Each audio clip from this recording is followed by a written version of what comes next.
This is going to be the world record plane. It's named after my wife. It's named Suzanne. It starts out with a couple of diagonal folds. A short side of the paper up. We're going to take the top of the page and put it against the side of the page. We're going to make 2 diagonal folds here. So let's practice on the other side, shall we? We're going to move this corner over, line up the top corner, and then swing this guy into position. And as a double check, I can see where my other diagonal is ending and sweep down that way. Now I've got nice tight corners everywhere, nice sharp creases. We're going to take the right-hand edge just from the creased corner down to where this crease meets the edge of the page, and we're going to lay it against the diagonal fold.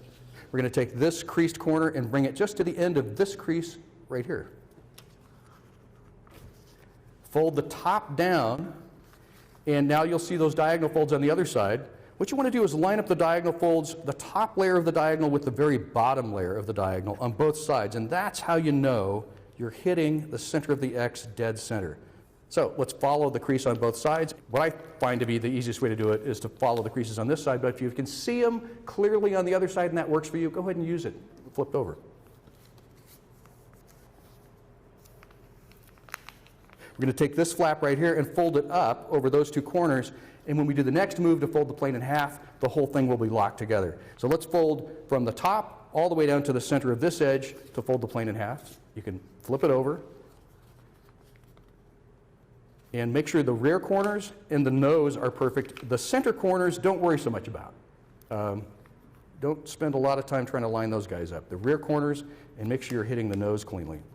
Now, here's the pro way to do it. Makes your wings a little bit wider, makes the plane a more efficient glider. If you start here and don't make the crease, but see, you've got a little triangle that you can see here, made up from this raw edge and the back of the fuselage. If you keep pulling the wing down just until that triangle disappears, that is a much better place to make the wing crease. It makes the tail much broader, gives you much better lifting characteristics. So let's make the other wing match. That should be an easy task. And the most important thing to remember is that every flight is a test flight. You're now a pilot. You're seeing if this thing flies. You're making adjustments to it. Most people think they can't fold a good plane, but the reality is they just haven't adjusted a good plane. So the first thing we do, the wings are drooping like that. We're going to give it what's called positive dihedral angle. Now, dihedral angle, that's just fancy words for the angle the wings are stuck to the body of the plane. And what that does, when you hold onto it where all the layers lock and just lift the leading edge of the wings, now you've got some upward sweep there. And what that does is put the lifting surface up over where all the weight is. So if the plane is flying along and it gets rocked to one side, just like a pendulum, the weight swings back underneath the wings, and that's called dead stick stability.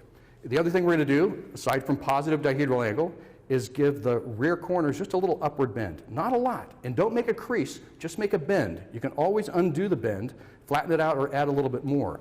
And with all gliders, you're constantly trading height for speed.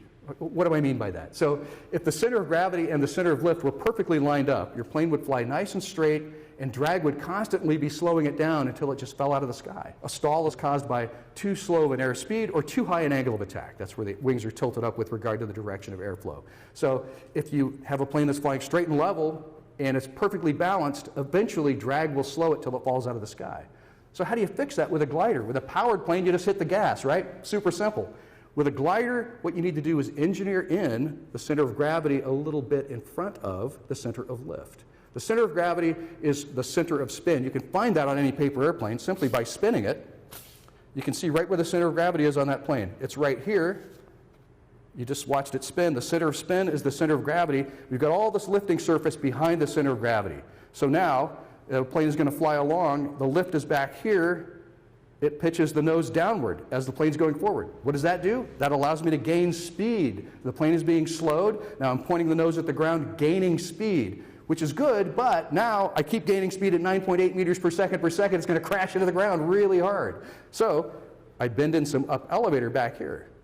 And the air goes down, the top of the wing hits that bend, gets kicked up, which pushes the tail down, which lifts the nose, and voila, now the nose is level again. So enough up elevator so at the right speed, the plane noses up enough to just achieve horizontal stability. That's the whole trick with any glider. You're constantly balancing that center of gravity, center of lift, and a little bit of up elevator to get that perfect flight.